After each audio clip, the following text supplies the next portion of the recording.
সাধু সঙ্গতে বিবেক জাগবে। বিবেক কাকে বলে?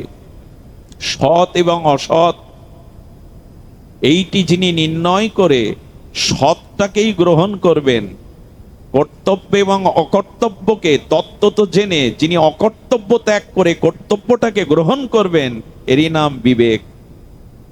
বিবেক জাগে আমাদের। এখানে আমরা যারা এসছি, আমাদের চেহারাতে, বর্ণে, আমাদের কর্মে কারো সাথে কারো মিল নাই, প্রত্যেকেই ভিন্ন ভিন্ন স্বতন্ত্র, কিন্তু একটা বিষয় মিল আছে। এখানে যারা এসছেন, ছোট থেকে বৃদ্ধ, জ্ঞানী থেকে মূর্খ, অজ্ঞ থেকে বিজ্ঞ, সবার জীবনে দুঃখ আছে। এইটাই মিল আছে আমাদের এখানে। যারাই আছে, কোনো না কোনো রোগ শোক ব্যাধি দুঃখ আছেই, এ কথায় বিতর্ক উঠবে না। এবং এখানে যারা আছে সবাই চেষ্টা করছে ওই দুঃখকে তাড়াবার, ওই দুঃখকে বিদায় দেওয়ার। এইখানে আমাদের মিল আছে। কিন্তু এই দুঃখময় মৃত্যুময় সাগরের ওপারেই তো শান্তি, যাবেন কি করে? খুব অদ্ভুত প্রসঙ্গ এটি। আজ আমি জীবনের প্রথম আলোচনা করছি এই প্রসঙ্গটা, কেন জানি না মাথায় এলো।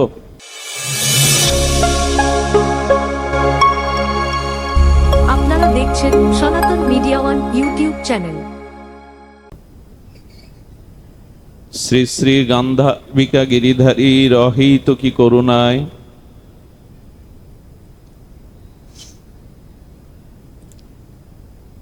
17তম 40 প্রহর ব্যাপী অখণ্ড তারক ব্রহ্ম শ্রী শ্রী হরিনাম সংকীর্তন মহাযজ্ঞের পূর্বে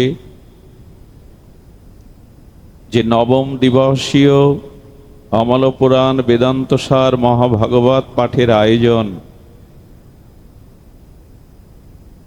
উৎসবঙ্গন মোস্তফাপুর বাজার সার্বজনীন রাধা গোবিন্দ মন্দিরে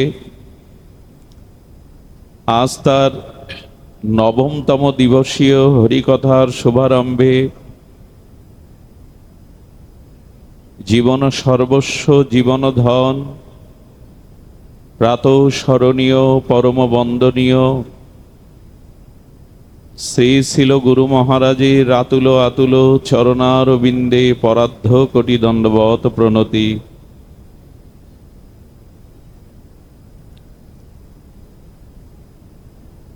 পূর্ব পূর্ব ভাগবত আচার্যগণের অমীয় হরিকথা সুধারসে যারা সিঞ্চন হয়েছেন, যারা ভূরিদা পরম দান করেছেন হরিকথা, সেই পূর্ব পূর্ব পাঠক পাঠিকাদের রেখে যাওয়া ফেলালা পধরামৃতকে বহুমানন করে যাজনা করে তাদের চরণ কমলে শরণাঙ্গ বন্দনাপূর্বক দণ্ডবত প্রণতি জ্ঞাপন করি। দুরাগত সমাগত কথাপ্রেমিক মহাপ্রভুর অনুরাগী বৈষ্ণবজন, মহতজন, ভক্তজন, শ্রদ্ধাশীলা ধর্মশীলা দেবীমূর্তি ভাগবতী মাতৃগণ, সকল ভক্তচরণে সশ্রদ্ধ দণ্ডবত প্রণতি। আপনাদের সবার দৃষ্টি আকর্ষণ করছি, যেখানে দুইজন একই সাথে কথা বলে সেটা ঝগড়ার জায়গা, একই সাথে দুই ব্যক্তি কথা বলার জায়গাকে বলে ঝগড়ার জায়গা। ভাগবত হলো একজন ব্যাসপীঠে হরিকথামৃত বলবেন আর সকলে শ্রবণ করবে, এরই নাম ভাগবত। এই জন্য একটু স্মরণ রাখতে হবে, দুইজনই কথা বললে তাকে ঝগড়া বলে।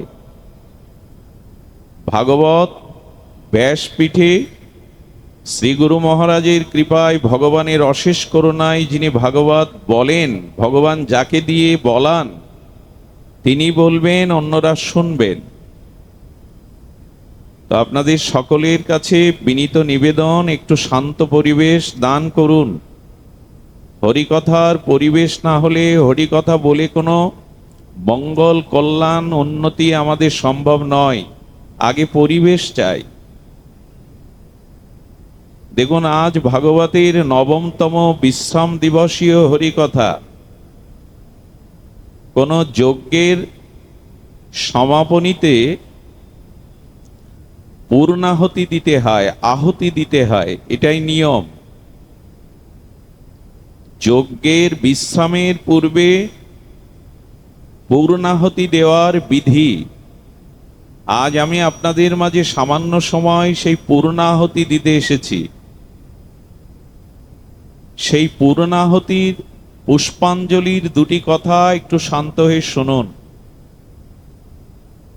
9টি দিন ব্যাপী এখানে যে মহাভাগবত আচার্যগণ হরিকথার অমৃতরস সিঞ্চন করেছেন,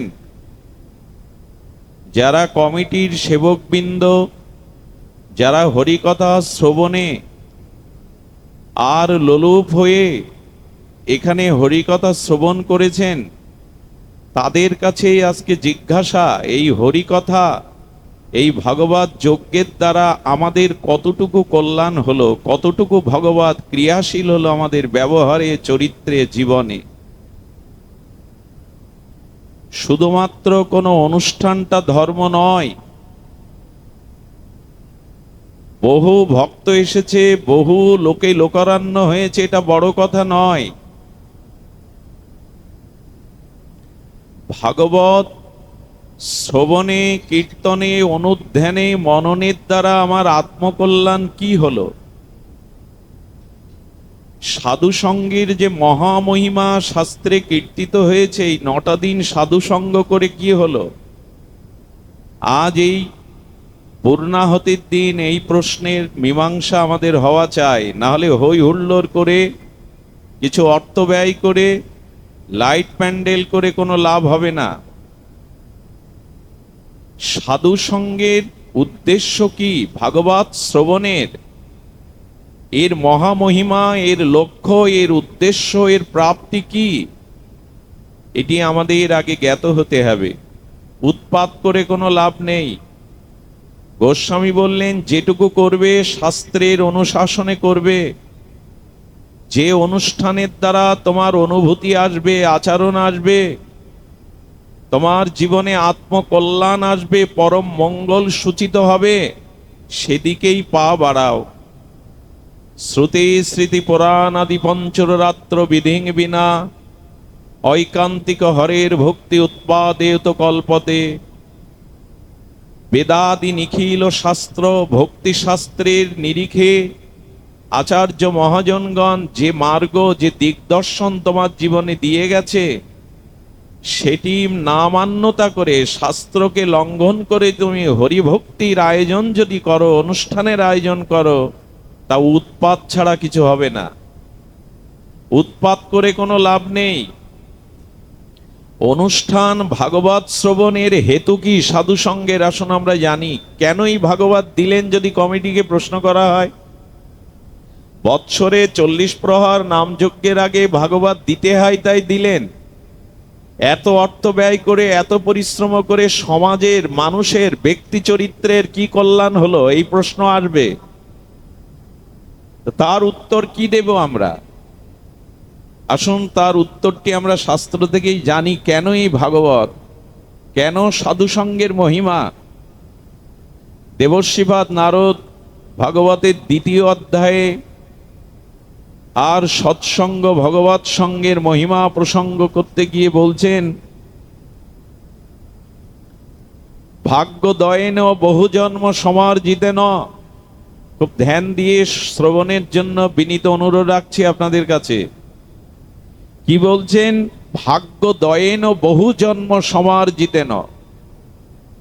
যদি আপনার অতীত বহু জন্মের পূর্ণ দান ধ্যান, পূর্ণকৃত কর্মে, পূর্ণ সঞ্চয়, সুকৃতি, বহু জন্মের সঞ্চয় থাকে, যদি আপনি পূর্ণ কর্ম, সুকৃতি কর্ম সমার্জিতেন যদি অর্জন করে থাকেন পূর্ব জন্মে, তবে সেই সুকৃতিজাত, সেই সুকর্মজাত সুকৃতির কারণে মানুষ সৎসঙ্গ, চল অভ্যতে সৎসঙ্গ লাভ করতে পারে। পূর্বকৃত জন্মের সুকৃতি, সৌভাগ্য, পূর্ণকৃত রাশি জমা না হলে কারো সাধু সঙ্গ করার ভাগ্য হয় না। আপনি এক পাও বাড়াতে পারবেন না এখানে আসবার জন্য, যদি ভগবান আপনাকে প্রেরণা দিয়ে এখানে না আনেন। এই জন্য ভাগ্যদয়েন ওহো, সাধু সঙ্গের মহামহিমা ভাগ্যে কবে আসবে না?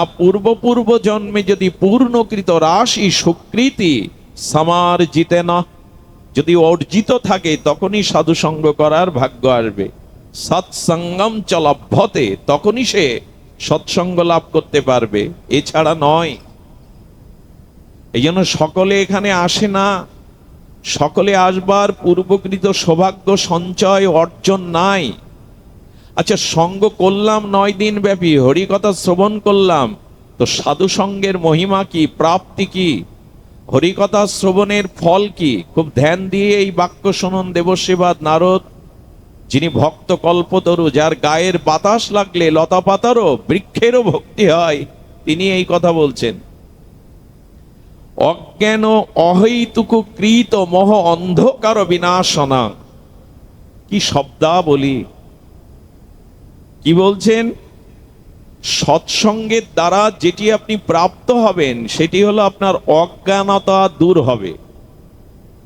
পৃথিবীর সমস্ত পাপ, সমস্ত পতনের কারণ অজ্ঞানতা। মানুষের জীবনে যতদিন অজ্ঞানতা থাকবে ততদিন সেই মানুষ মনুষ্যত্বের পরিচয় দিতে পারবে না, নিজের উদ্ধার, নিজের কল্যাণ করতে পারবে না। আচ্ছা, সূর্য উদয় হলে রাতের অন্ধকার দাঁড়ায় কি, থাকে কি? সূর্য উদয়ে রাতের তিমির অন্ধকার থাকে কি? থাকে না। তেমনি সৎসঙ্গ করলে, ভগবৎ প্রিয় ভক্তগণের সঙ্গ করলে, সেই প্রিয় ভক্তমুখে হরিকথা শ্রবণ কীর্তন করলে প্রথম যেটা দূর হবে সেটি অজ্ঞান। এই 9 দিনে তা হয়েছে তো। অজ্ঞানতা শুধু দূর হবে না, বললেন অজ্ঞান হেতুক মোহ অন্ধকার বিনাশনং। এখানে মোহরূপ অন্ধকারও দূর হবে।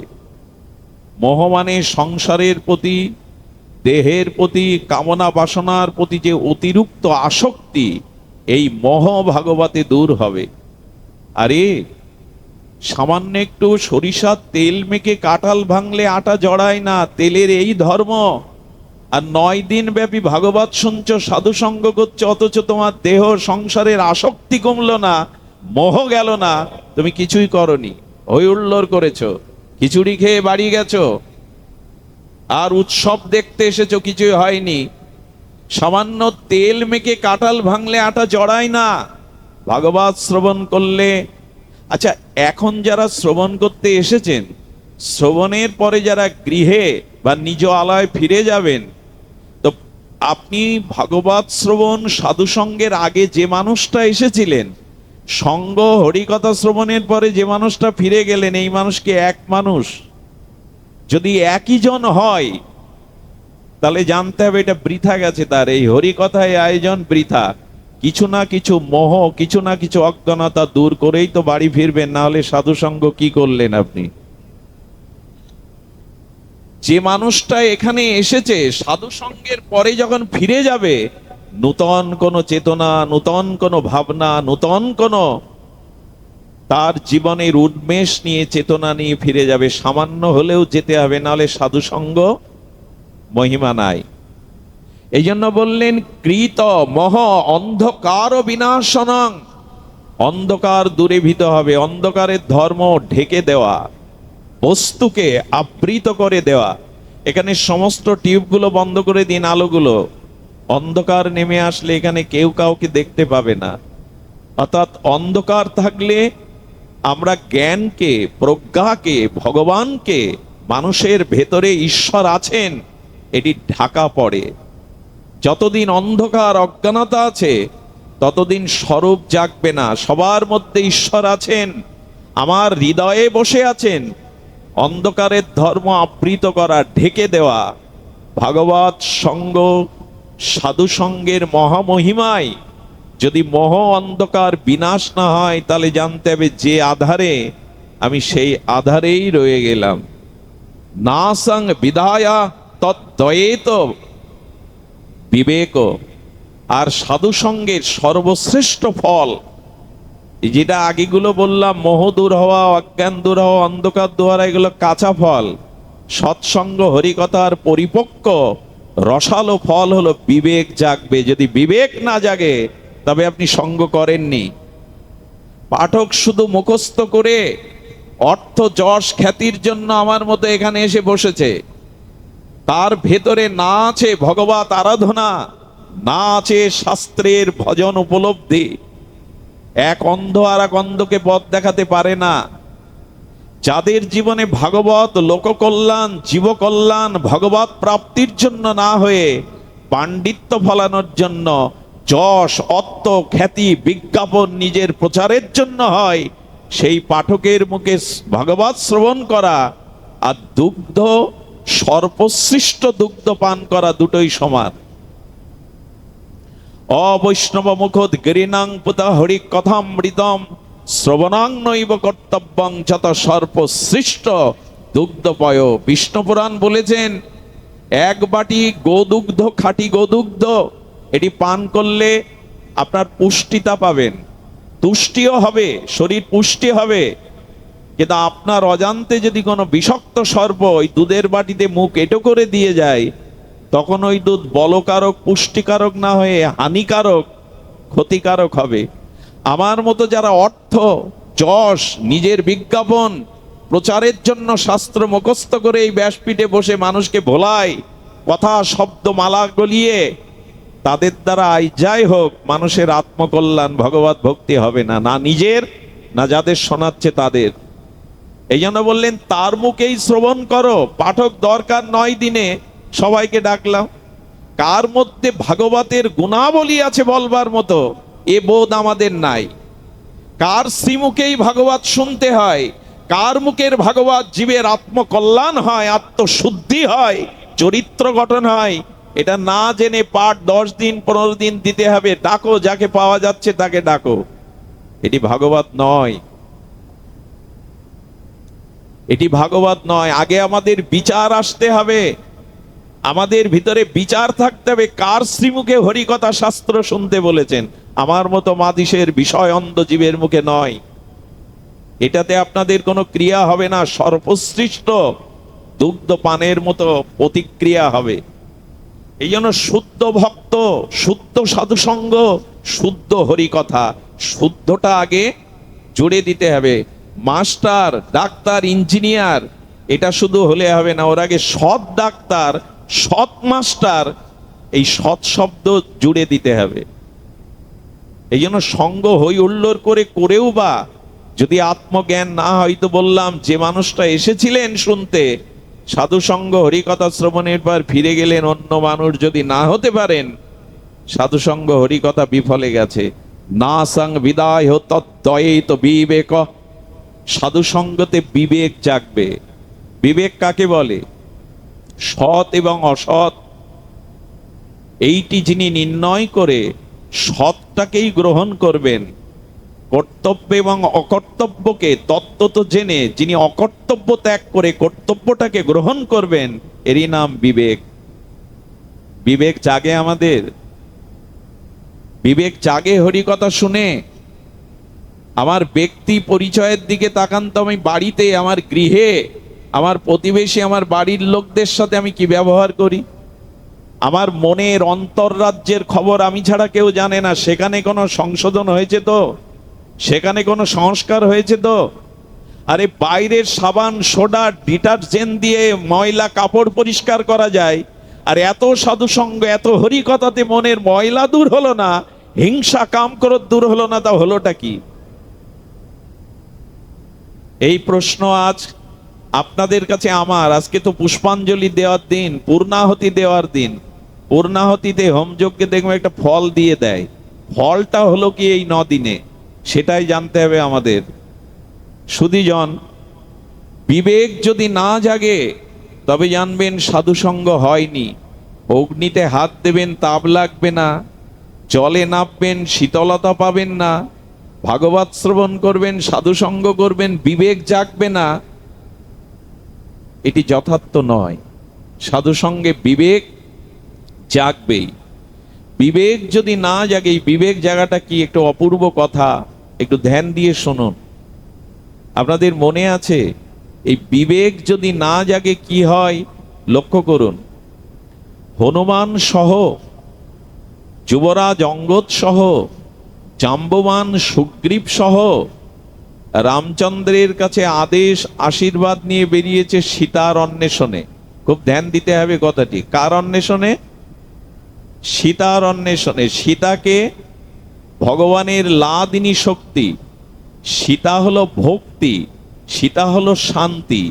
তুলসীদাস গোস্বামী বললেন সীতা শব্দের অর্থ শান্তি বা ভগবানের অন্তরঙ্গ শক্তি ভক্তি। এই তো তো কার খুঁজতে পাঠিয়েছেন? এখানে সীতা নামটা নিলাম না, সীতা নামের অর্থটা নিলাম। সীতা নামের অর্থ কি বললাম? ভক্তি বা শান্তি। শান্তি সীতা, ভক্তি সীতা। ভগবান রামচন্দ্র মর্যাদা পুরুষোত্তম কি খুঁজতে বের করেছেন এদের? কাকে খুঁজতে? ভক্তিকে এবং শান্তিকে। কারণ ভক্তি শান্তি, শান্তির মধ্যেই ভক্তি। আমরা এখানে কি খুঁজতে এসেছি? টাকা, সম্মান, পদমর্যাদা, ধনী হব তাই। কিসের জন্য এসছি? শান্তির খোঁজে। কিসের জন্য এসছি? প্রয়োজন কি আমাদের? প্রয়োজন প্রেম, প্রয়োজন ভক্তি। মহাপ্রভু বলছেন প্রেম প্রয়োজন, ভগবান প্রয়োজন না। কারণ প্রেম না থাকলে ভগবান সামনে এলেও দুর্যোধনের মতো কাজ হবে না। প্রেম চাই। এই জন্য প্রেম ভক্তির প্রয়োজন। এই জন্য রামচন্দ্র বলছে তোমরা প্রেম খুঁজে বেড়াও, ভক্তিকে খুঁজে বেড়াও। কারণ ভক্তি তোমাদের কাছে, শান্তি তোমাদের কাছে এসেছেন কেন? ওই শান্তির জন্যই তো। ওই ভক্তি, কারণ প্রেম পেলেই তো সব পাওয়া হয়।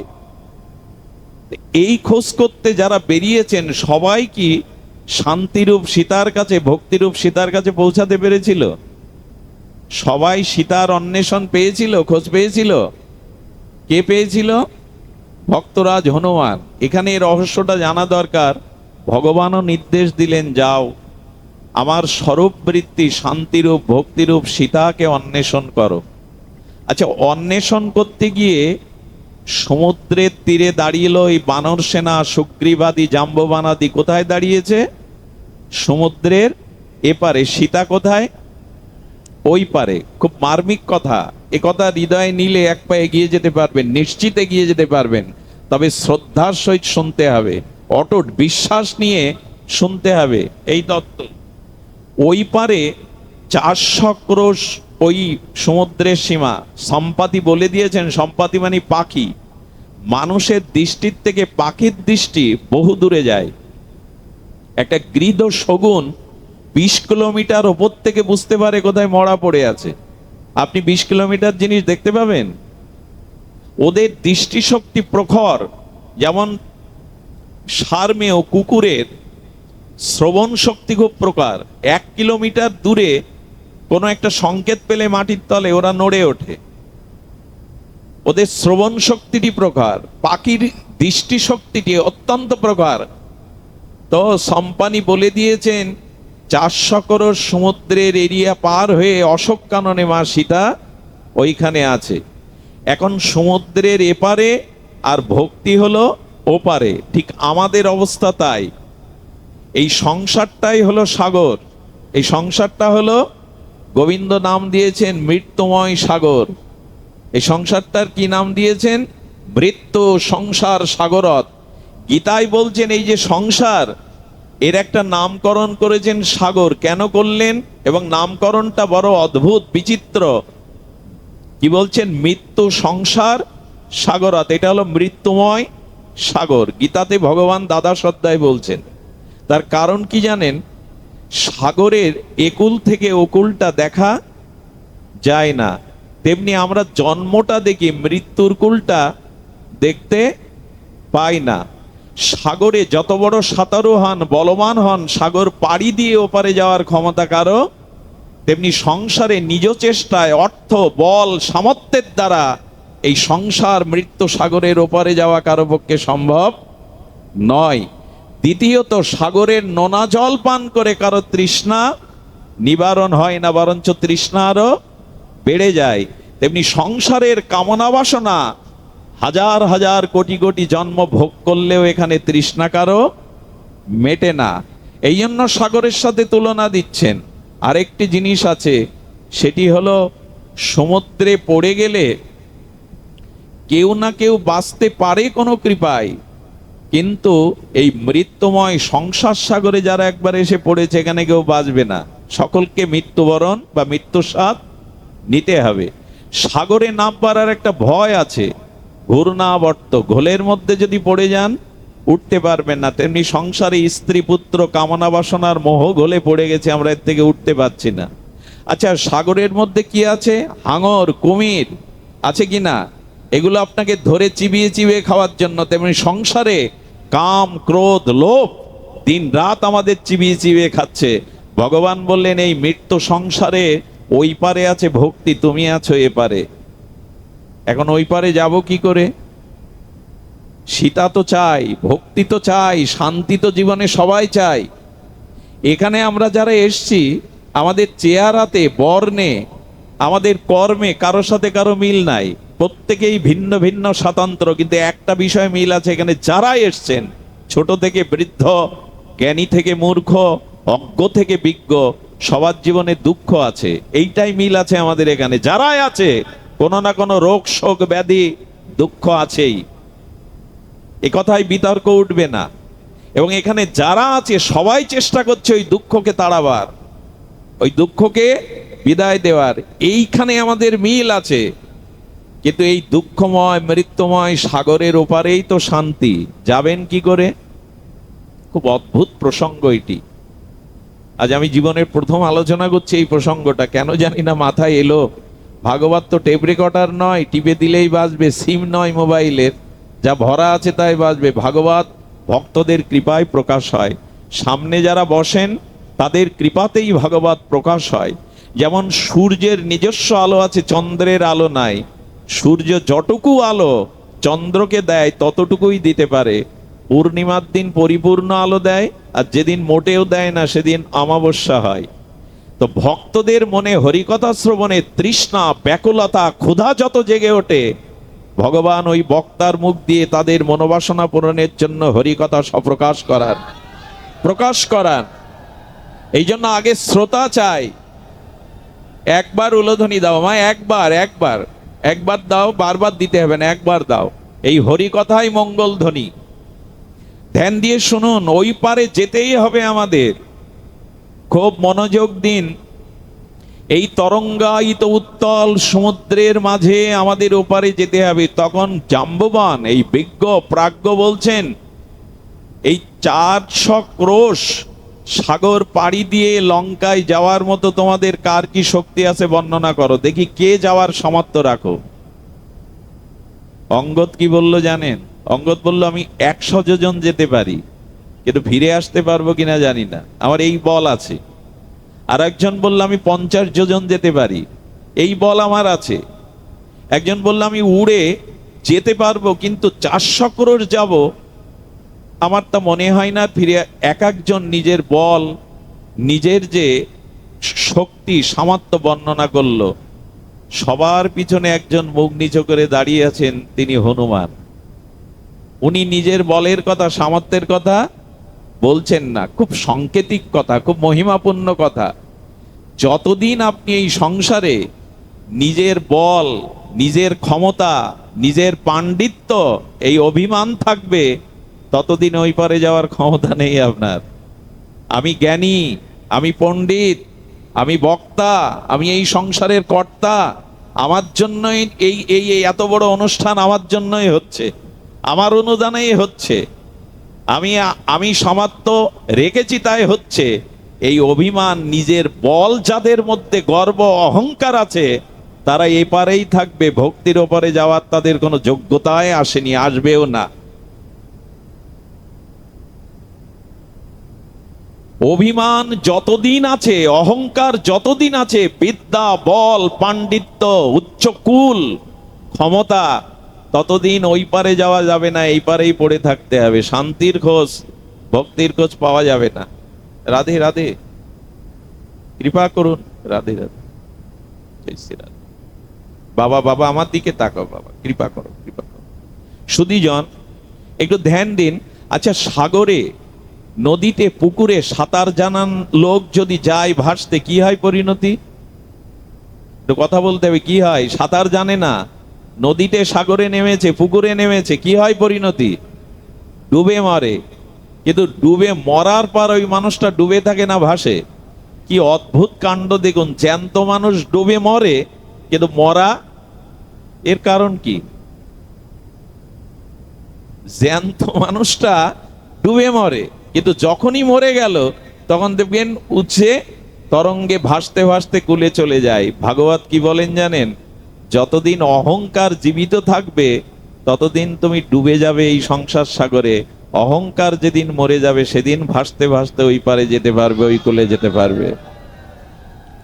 কোন বিষয়ের যদি ক্ষুদ্র অভিমান তোমার থাকে, অহংকার থাকে, তাহলে ওপারে যাওয়া হবে না। এরা সব নিজের বলের কথা বলছে, আমি এতটা যেতে পারি, আমার এতটা শক্তি আছে, আমার এতটা বল আছে, যেতে পারি। একজন কেবল নিজের বলের গর্ব না করে আড়ালে বসে মন খারাপ করে চিন্তা করছে কি করে মার কাছে পৌঁছাবো, তিনি হনুমান। অথচ এই হনুমান কে? হনুমান হলো ভগবান শঙ্কর, শিব। ঈশতত্ত্ব ভগবান শঙ্কর প্রভুর সেবার জন্য হনুমান রূপে এসেছিলেন। অতুল বলধাম, গোস্বামী বলছেন অতুল বলধাম। যেটা বলের ব্যাখ্যা দেই, সমগ্র চতুর্দশ ভুবনের মানুষের বাহুতে যে বল আছে, মানে পৃথিবীতে যদি 800 কোটি মানুষ থাকে বা 850 কোটি, তাদের বাহুতে যে বল আছে তার থেকে 1000 গুণ বল বেশি দেবরাজ ইন্দ্রের বাহুতে। আর দেবরাজ ইন্দ্রের বাহুতে যে বল আছে তার থেকে কয়েক হাজার বেশি বল হলো হনুমানের বাহুতে। হনুমানের বাহুতে যে বল আছে তার থেকে কয়েক লক্ষ গুণ বল বেশি বলরামের একটা আঙুলে, বলদেবের। আর বলদেবের আঙুলে যে বল আছে তার থেকে কোটি কোটি বল গোবিন্দের মুখের একটা হাসিতে, শ্রী গোবিন্দের বদনের একটা হাসিতে। আর গোবিন্দের বদনে যে হাসি তার থেকে কোটি গুণ বল আছে রাধারানীর করুণা দৃষ্টির মধ্যে। জয় রাধে। রাধারানী দৃষ্টি দিলেই আর প্রেম পেতে বাকি থাকে না। তো হনুমানজি একবার বলেছি, একবার দাও, অনেকেই শুনতেও পায় না। জয় রাধে। কৃপা করো, কৃপা করো। অবশ্য মাঝে মাঝে উলুধ্বনির প্রয়োজন আছে, আমাদের নিদ্রা আসে, অলসতা আসে, একটু ধ্বনি দিলে জেগে ওঠে। কারণ আমাদের অনেক জন্মে এইসব অভ্যাস নাই, যেন ঘুম আসে, অলসতা আসে। জেগে থাকুন, একদিন যে ঘুমাবেন ওই ঘুম আর ভাঙবে না, ডেকে ডেকে ঘুম ভাঙাতে কেউ পারবে না। সোতে সোতে কেয়া করো ভাই, ওঠো জাগো ভজ মোরার, এই সাদিন আয়েগা লম্বা পানা হিপাসার। তুলসীদাস গোস্বামী বলছেন আজ ঘুমাবে কেন এখানে, আজ জেগে হরিকথা শোনো। একদিন ঘুম আসছে যে ঘুম আর কেউ ভাঙাতে পারবে না। সেদিন আর লম্বা পাটা ভাস করেও শুতে পারবে না, এপাশ ওপাশ করেও শুতে পারবে না। আজ কেন ঘুমাচ্ছ? জেগে থাকুন। সুধীজন, যে কথা বলছিলাম, হনুমান হলেন অতুলিত বালধাম, জ্ঞানী মধ্যে অগ্রগণ্য। হনুমানের মতো জ্ঞান জগতে বিরল। সাক্ষাৎ শঙ্কর শিবের অবতার। তিনি বসে বসে চিন্তা করছেন মায়ের কাছে কি করে পৌঁছাবো ভক্তির কাছে। উনি কিন্তু একবারও নিজের বলের কথা বলছেন না। জাম্ববান প্রাজ্ঞ জ্ঞানী গিয়ে বলছেন, হনুমান তুমি চুপচাপ বসে আছো কেন? সবাই তো নিজের বলের কথা, নিজের ক্ষমতার কথা বলল। হনুমান হাত জোর করে বললেন, আমার তো নিজের কোনো বলই নেই, তো আমি কি বলবো, এই জন্য চুপ হয়ে আছি। এই হলো ভক্তের। কারা ওপারে যায়, কারা ভক্তির কাছে পৌঁছাতে পারে, কারা শান্তির কাছে পৌঁছাতে পারে এই মৃত্যুময় সংসারের ওপারে? এই দেখুন হনুমানের কথা। ভগবান শিব হয়ে এসছেন, অতুলিত বলধাম, জ্ঞানী মধ্যে অগ্রগণ্য। তিনি বললেন আমার নিজস্ব কোনো বলই নেই, তো আমি কি বলবো আপনাকে। আমরা এই জায়গায় আসতে পারি তো যে সাগর পার হব? আমার রূপ, আমার বিদ্যা, আমার টাকা, আমার গর্ব, এই করেই তো গেল জগৎটা। আরে কিঞ্চিত মাত্র অহংকার যতদিন আছে যার মধ্যে, তার উপরে যাওয়ার সামর্থ্য নাই। এই জন্য কেউ যেতে পারেনি হনুমান ছাড়া। আচ্ছা, আপনি যদি গোডাউনে কোনো মাল রাখেন, বড় একটা গোডাউনে, মালটা আছে কোথায়? গোডাউনে আছে। গোডাউনে মাল আছে বিধায় কি ওই মালটা গোডাউনের? কার হবে ওটা? শেঠ বা ব্যবসায়ী। তেমনি আপনার মধ্যে যেটুকু বল, শক্তি, ক্রিয়া, সামর্থ্য, রূপ, বিদ্যা আছে, আপনি গোডাউন। এই দেহটা একটা গোডাউন, ওটা ভগবানেরই দেওয়া, আপনার নয়। ওটা আপনার নয়। গোডাউনে রাখা মালটা গোডাউনেই থাকে, কিন্তু ওটা গোডাউনের না, ওইটা কোনো মালিকের ওখানে কৃপা করে রেখেছেন। তাই যার মধ্যে যেটুকু গুণ আছে, রূপ আছে, শক্তি আছে, সবকিছু ভগবানের। আমার বলিতে কিছু নাই, হরি সবই যে তোমার দান। আত্মা না থাকলে বাহাদুরি কোথায়? আপনার মধ্যে আত্মা না থাকলে, আচ্ছা আজকের যিনি প্রেসিডেন্ট, যদি তিনি 100 বছর আয়ু নিয়ে বাঁচুন, 100 বছর পরে মারা যান, মারা যাওয়া প্রেসিডেন্টের দেহটা আর ওই পদে বসবে তো? কেন বসবে না? উনিই তো আছেন। বলে সব চলে যাবে, আত্মা নাই তো তার কোনো ক্রিয়াই নাই, সম্বন্ধই নাই। এত স্বাদের স্ত্রী মারা গেলে আজই রাত্রে পুড়িয়ে দেবে, 2-4 দিন রাখবে না। যুবতী সুন্দরী স্ত্রী তবু রাখবে না, কারণ আত্মা না চলে গেলে কোনো কিছুর অস্তিত্ব থাকে না। এই জন্য শাস্ত্রে বলছেন, তোমার নয়, তোমার রূপ, তোমার যৌবন, তোমার শক্তি, তোমার ধন, তোমার পাণ্ডিত্য, তোমার মধ্যে যা আছে, এটা দেহরূপ গোডাউনে ভগবানেরই রেখে দেওয়া। হনুমান বললেন, আমার তো কিছু নাই। বলে, হনুমান তবে তোমার পরিচয় কি? তুমি পরিচয় দাও, তুমি অতুলিত, জ্ঞানী মধ্যে অগ্রগণ্য। হনুমান বললেন, পরিচয় একটা আমার আছে, সে পরিচয় হলো আমি রাম দাস, আমি রামচন্দ্রের দাস। এই জায়গাটায় আসতে হবে সংসার সমুদ্র পাড়ি দিতে। এটাই মহাপ্রভু বলেছেন, জীবের স্বরূপ হয় নিত্য কৃষ্ণ দাস। একটু বেশি বলা হয়ে গেল, দাসও নয়, আমরা দাসানুদাস, দাসেরও দাস। শ্রীকৃষ্ণ চৈতন্য প্রভু দাসের অনুদাস। প্রেম ভক্তির মহারাজ ঠাকুর নরোত্তম বললেন, আমি দাস হবার যোগ্যতা রাখি না, আমি দাসেরও অনুদাস। হনুমান বললেন, আমি রাম দাসেরও দাস, আমার নিজস্ব কোনো বল শক্তি নাই। তবে হনুমান বললেন, প্রভু দাস হিসাবে প্রভু যদি আমাকে কৃপা করেন, প্রভু যদি করুণা করেন, তবে প্রভুর শক্তিতেই, প্রভুর কৃপা বলেই আমি সীতা অন্বেষণে চেষ্টা করতে পারি। এই হলো ভক্তের কথা। আমি করেছি, আমার দ্বারাই হয়েছে, অমুক তমুক এই অভিমান অহংকার। ওই যে বললাম, জ্যান্ত কিন্তু ডুবে মরবে, না মরলে ভাসা যাবে না। অহংকার না মরলে আর ভাসতে ভাসতে নদীর তরঙ্গে, স্রোতের তরঙ্গে তো কুলে গিয়ে বাঁধে একদিন। তেমনি ওই কুলে যদি যেতে চান, অহংকারকে মেরে ফেলুন। অহংকার মারার 2টি উপায় আছে। আমার সামনে আমি যাকে দেখব, আমার থেকে কোনো না কোনো গুণে তিনি উত্তম, এই দৈন্যতা এলেই কেবল অহংকার দূর হয়। মায়েরা সন্ধ্যাবেলায় তুলসী তলায় প্রদীপ জ্বালতো, এখন জ্বালে কিনা জানি না, কেউ কেউ জ্বালে। আগেকার মায়েরা গলে কাপড় দিয়ে আর লাল পেড়ে সাদা কোলে শাড়ি পরে, গলে আঁচল দিয়ে তুলসী তলায় পূর্বপুরুষের আশীর্বাদ নেওয়ার জন্য প্রদীপ জ্বালতো। এখন ওই যে জোনাকি, ক্ষততক, জোনাকির নাম হলো ক্ষততক। এই ক্ষততক জোনাকি যখন মিটমিট করে জ্বলে, ওরা মনে করে সন্ধ্যার অন্ধকার আমি বুঝি দূর করছি, আমার আলোতেই সন্ধ্যার অন্ধকার দূর হচ্ছে। কিন্তু মায়ের যখন তুলসী তলে প্রদীপ জ্বলে, ওই প্রদীপের শিখা দেখে তখন ওর অভিমান দূর হয়। না না, আমি তো জ্বলছি আর নিভছি, কিন্তু ও তো শিখা দিয়েই আলো দিচ্ছে আমার থেকে বেশি, বরঞ্চ আমরা ওর আলোতে যাচ্ছি আলো নেওয়ার জন্য। তখন ক্ষততক জোনাকির অভিমান দূর হয় যে আমি আলো বিতরণ করছি। প্রদীপ জ্বলতে জ্বলতে প্রদীপের অভিমান আসে, আমি আলো জ্বলছি। হঠাৎ প্রদীপের শিখা তো উপরের দিকে দেখে নক্ষত্রগুলো কত আলোকবর্ষ দূর থেকে জগতে জল জল করছে, তারকারাজি। বলে আলো ওরাই দিচ্ছে। তারকা মনে করে, তারা মনে করে আমরা এই শত আলোকবর্ষ দূর থেকে পৃথিবীতে আমরাই আলো দিচ্ছি। কিন্তু চাঁদ উঠলো, যখন চন্দ্রের উদয় হলো, তখন লজ্জা পেয়ে তারা বলল, আরে আমরা কোটি কোটি কেন, অসংখ্য তারাও জগৎকে আলো দিতে পারবো না, আলো দিতে পারে চন্দ্র। চন্দ্রের অভিমান হলো আমি স্নিগ্ধ জ্যোৎস্না প্লাবিত করে জগৎকে আলো দেই। প্রভাতে যখন সূর্য উঠল, তখন চন্দ্র ম্লান হয়ে বলল, আমার অভিমান সাজে না, কারণ আলো আমার নিজস্ব না, আলো সূর্যের। আর আমাদের আধ্যাত্ম বিজ্ঞানীরা বলছে সূর্যেরও নিজস্ব আলো নাই, গোবিন্দের নখাগ্র জ্যোতি এই সূর্য আলোকিত করছে পৃথিবীতে। গোবিন্দের নখাগ্র জ্যোতিতে আলো আমাদের নাই। এই জন্য ভগবানের মহিমা আমার উপরে এই ওপারে যাওয়ার এটাই উপায়। যদি অভিমান দূর হয় আপনি দাস হতে পারেন। অহংকার, অভিমান, অসৎ জ্ঞান এগুলি ওপারে যাওয়ার বাধা, ভক্তির পথে বাধা, অন্তরায়। হনুমান প্রভুকে প্রণাম করে প্রত্যেক ছোট বড়কে আশীর্বাদ নিলেন, পায়ে প্রণাম করে। চিন্তা করতে পারেন, হনুমান প্রণাম করছে বানরদের।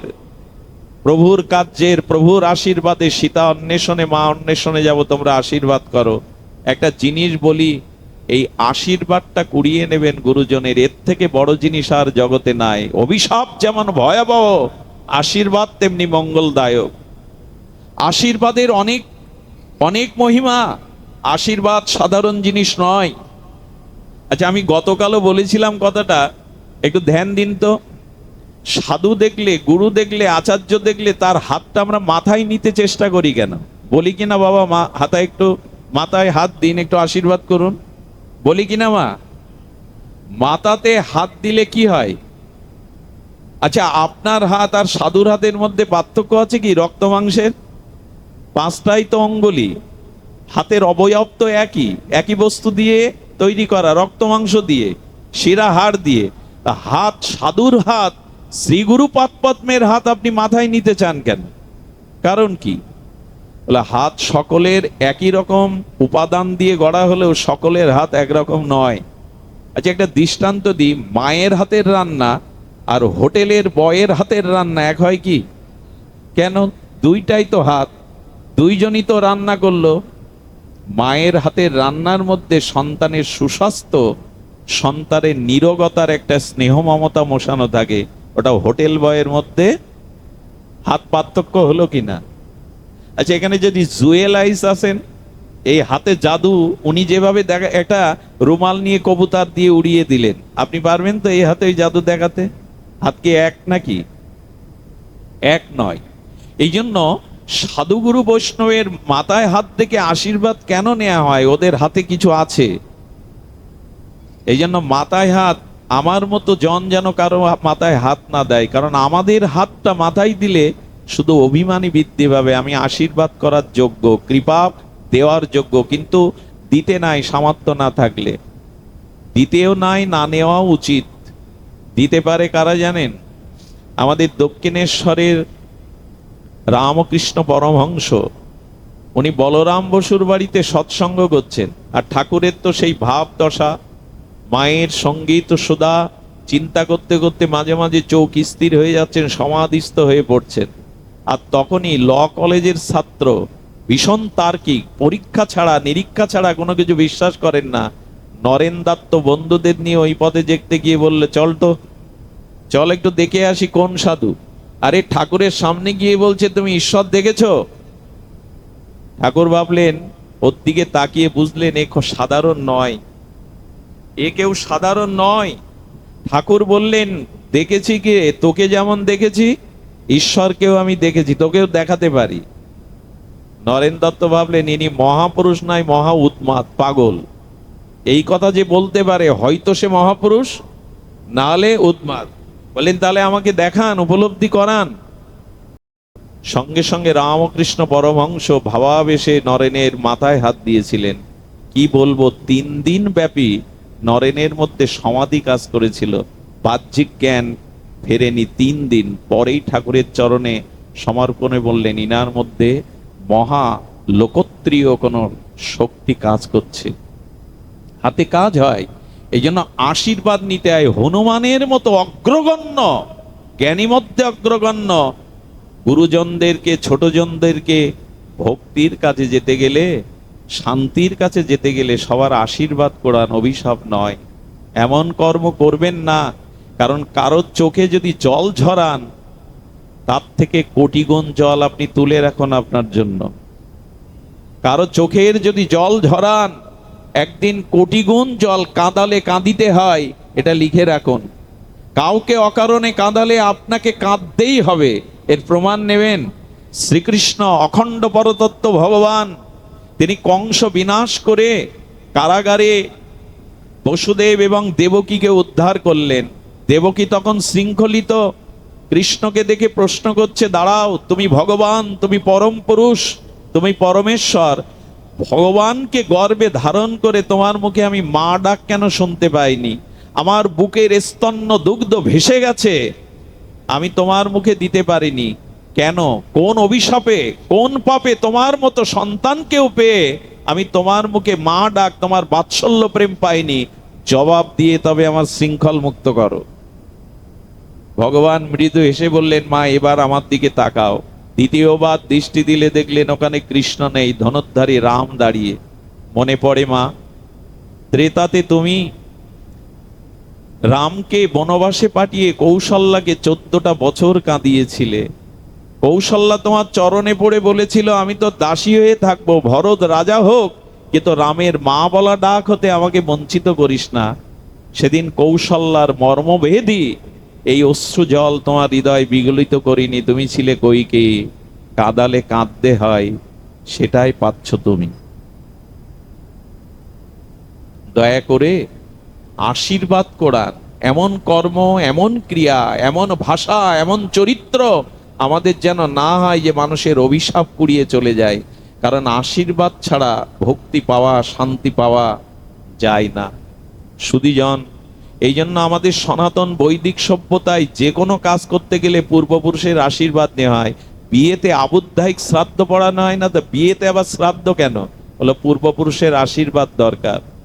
তাদের আশীর্বাদ ছাড়া আমাদের কল্যাণ হয় না। আমি পরে এই লীলাটি, গরুরের লীলাতে একটু জানাবো, অদ্ভুত একটি লীলা, যে আশীর্বাদ কেন প্রয়োজন। সুধীজন শ্রবণ করুন, হনুমান সবাইকে আর আশীর্বাদ নিয়ে, করুণা নিয়ে, জয় সিয়ারাম এই শক্তির বলেই হনুমান ওপারে যেতে পেরেছিল। আমার বলবার অভিপ্রায়, যদি ওপারেই যেতে চান, ভক্তি দেবীর চরণে যেতে চান, শান্তির কাছে যেতে চান, তবে অভিমান অহংকার ত্যাগ করে প্রভুর দাস হয়ে যান। সবার আশীর্বাদ জোগাড় করুন, তবেই ওপারে নির্বিঘ্নে যেতে পারবেন। ওপারে যাওয়ার জন্য এটাই প্রস্তুতি।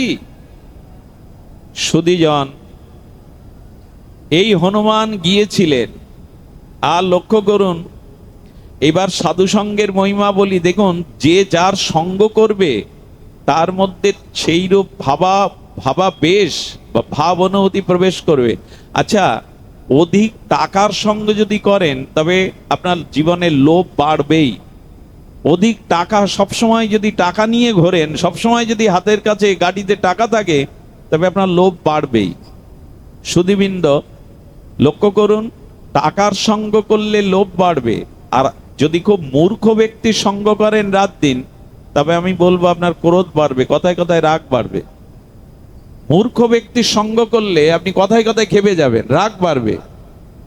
আর যদি পরস্ত্রীর প্রতি বাক্যের দ্বারা, মনের কোনো মননের দ্বারা আসক্ত প্রবণ হন, কাম আপনার বাড়বেই। এরকম এক একটা জিনিসের সঙ্গে এক একটা বিষয় সংক্রামিত হয়। সুধীজন, এই জন্য জীবনের খুব হিসাব করে এই জিনিসটা করতে হবে, তা হলো সঙ্গ। আপনার সঙ্গ কেমন, এটা দেখেই বোঝা যায় আপনার ব্যক্তিত্ব কেমন।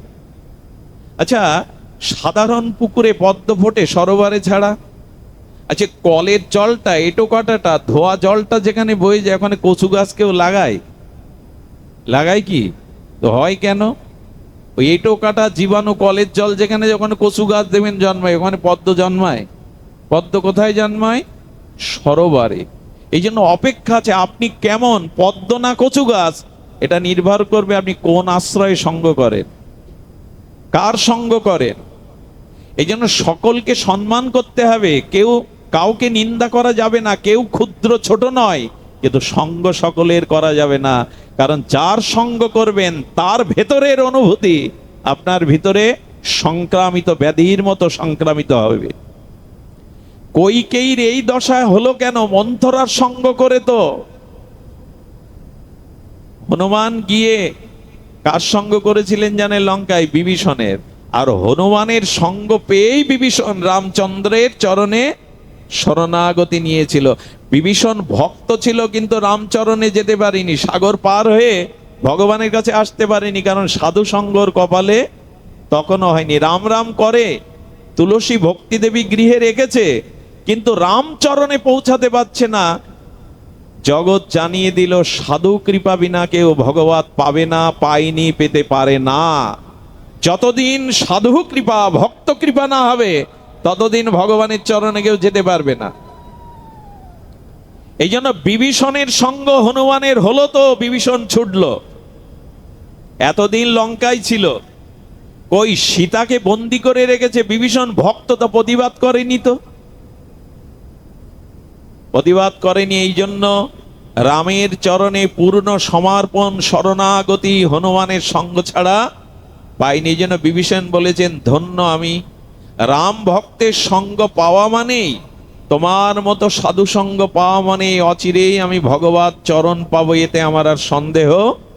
পূর্ব দিগন্তে সূর্য উদয়ের 1 ঘন্টা 36 মিনিট পূর্বে যে ব্রাহ্ম মুহূর্ত বলা হয়, দেখবেন পূর্ব দিগন্তটা ফর্সা হয়ে গেছে, সূর্য ওঠেনি, অথচ পূর্ব দিগন্তটা উদ্ভাসিত হয়েছে জ্যোতিতে। ঠিক তদরূপ যখনই সাধু সঙ্গ হবে, প্রকৃত সাধু সঙ্গ, জানবেন ভগবানের চরণে পৌঁছাতে আর আপনার বিলম্ব নেই। ওই জ্যোতি প্রকাশ হয়েছে যে অচিরেই পৌঁছাতে পারবেন। এই জন্য বিভীষণের সঙ্গ হনুমানের হলো তো ছুটল। এবার বলবো সাধু সঙ্গের মহিমা, এতক্ষণ বললাম, ওপারে যাওয়ার